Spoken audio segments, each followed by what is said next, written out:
Her heart stopped while my hands were still inside her chest. I felt it happen. 1 second there was a weak, ragged beat under my fingers, and the next second there was nothing, just still muscle and warm silence. The monitor beside me let out a long, flat tone that filled the whole tent, and every healer in the room stepped back at once, as if the sound itself had pushed them. My name is Edward Hale. I am a field medic, and 6 years ago, I was sent to this world to help a species that no human doctor had ever treated before. The orcs are tall, strong, and built for war, with 2 hearts instead of 1, and a body that can survive wounds that would kill a person from Earth in seconds. Today, one of those hearts had failed, and the other was following it into silence. The queen lying on the table in front of me was named Orlaith. She ruled 7 clans, and an hour ago she had thrown herself between an assassin's blade and her own daughter. The blade had gone through her side and out the other, tearing through both of her hearts on the way. Now she was pale, unmoving, and surrounded by people who had already decided she was gone. An old healer named Margaret, the leader of the Orc Medical Order, despite her very human name given to her by traitors long ago, placed her hand on my shoulder. "Dr. Hale," she said, her voice low and steady. "Her spirit has left. We must let her go with peace, not fear." "She has not left," I said, pulling my hands free and reaching for the case at my feet. "Her brain is still alive. I can still hear activity if I use my equipment. Her heart is a machine, Margaret, not a soul. Machines can be restarted. You cannot argue with death," she said. "I'm not planning to argue with it," I said. "I'm planning to ignore it for the next 4 minutes." I pulled out 2 flat metal plates connected by thick cable, something I had built myself out of parts meant for human medicine and parts scavenged from orc technology. No one on this planet had ever needed a machine that could shock 2 hearts back into rhythm at once, because no one on this planet believed a stopped heart could be anything but final. I had built it anyway, on a slow night, because some quiet part of me had always known this moment would come. "Everyone off the wet ground," I said. "Now." No one moved. 40 warriors stood shoulder to shoulder around the tent, all of them staring at me like I had lost my mind. A young orc soldier named Callum, barely more than a boy by his people's standards, gripped his spear so tightly his knuckles turned pale. "She said let her go," Callum said. "You heard her." "I heard a woman who has never seen what I am about to do," I said. "Off the ground. All of you. If the current runs through the floor instead of through her, I could hurt every person standing here." That got them moving. Boots scraped against dirt as 40 warriors climbed onto crates, tables, anything dry they could find. The queen's daughter, a young girl named Isolde, stood frozen near the tent entrance, her eyes fixed on her mother's still body. "Clear," I said, and pressed the plates to Orlaith's chest. Her body jumped off the table, arms flailing for a moment, before falling still again. The monitor screamed the same flat tone. "Nothing." "Charging again," I said, more to myself than to anyone else, because if I stopped talking, I was afraid my hands would start shaking. Margaret knelt beside the table, whispering something in the old language of her order, a chant I did not understand, but recognized as prayer. "Clear," I said again, and shocked her a second time. Her whole body arched upward, tusks bared, and this time, a low groan rattled from her chest. For one hopeful second I thought we had done it. Then the monitor's tone returned, flat and endless, and my chest tightened with something close to panic. "Dr. Hale," Margaret said gently, "you have tried twice. Her spirit does not answer." "Her spirit isn't the problem," I said. "The signal between her hearts is scrambled. I need one more shock to reset it, and I need everyone in this tent to stop talking so I can think." I checked the charge on my equipment. The power cell was draining fast, faster than I had planned for, and I only had enough left for one more full shock. If this attempt failed, there would be no 4th try. I would be standing in a tent full of grieving warriors, with a dead queen and an empty battery.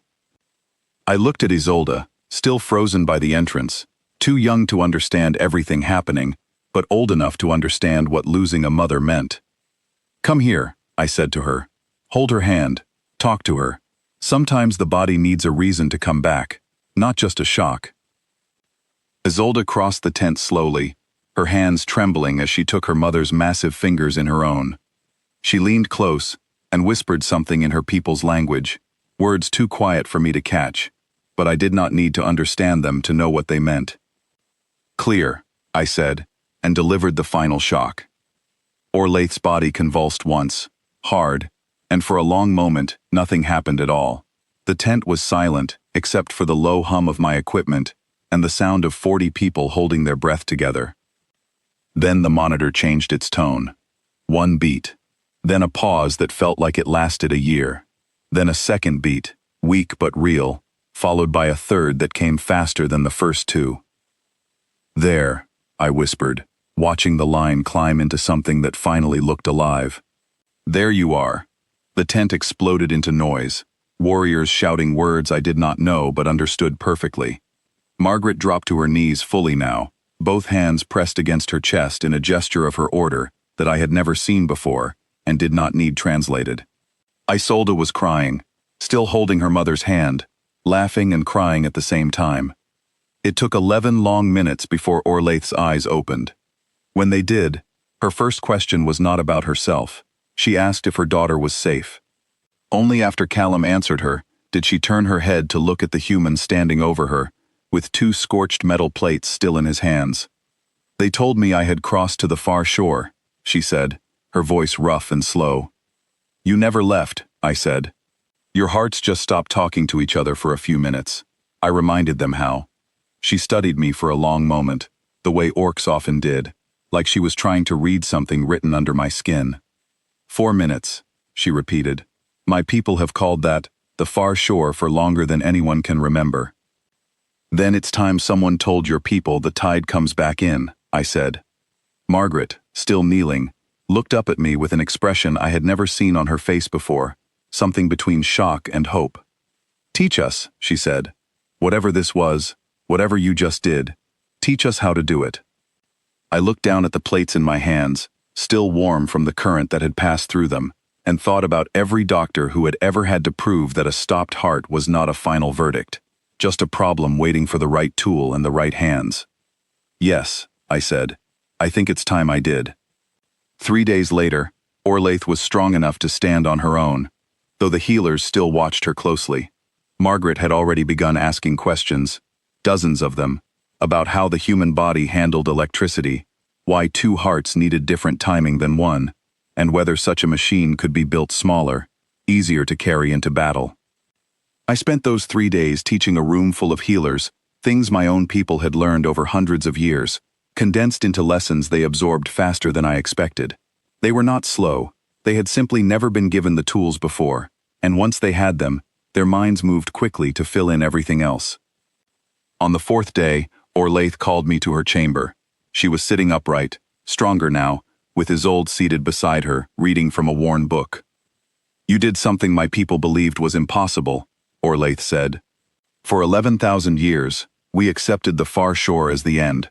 You showed us it was only a door, one that could sometimes be reopened. I just gave your healers a new tool," I said. "The willingness to use it was already inside your people. I only pointed at the door." She smiled, a rare expression for her, and reached out to take my hand in her much larger one. "Then thank you for pointing," she said. "My daughter still has her mother because of it." Isolde looked up from her book and smiled too, a quiet, grateful look that said more than words could have.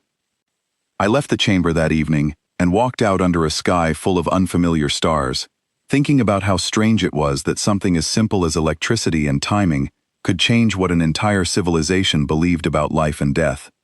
I had come to this world to treat wounds. I had not expected to hand its people a new understanding of hope itself.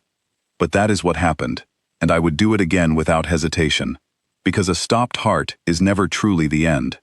It is only a pause, waiting for someone brave enough, or stubborn enough, to say not yet.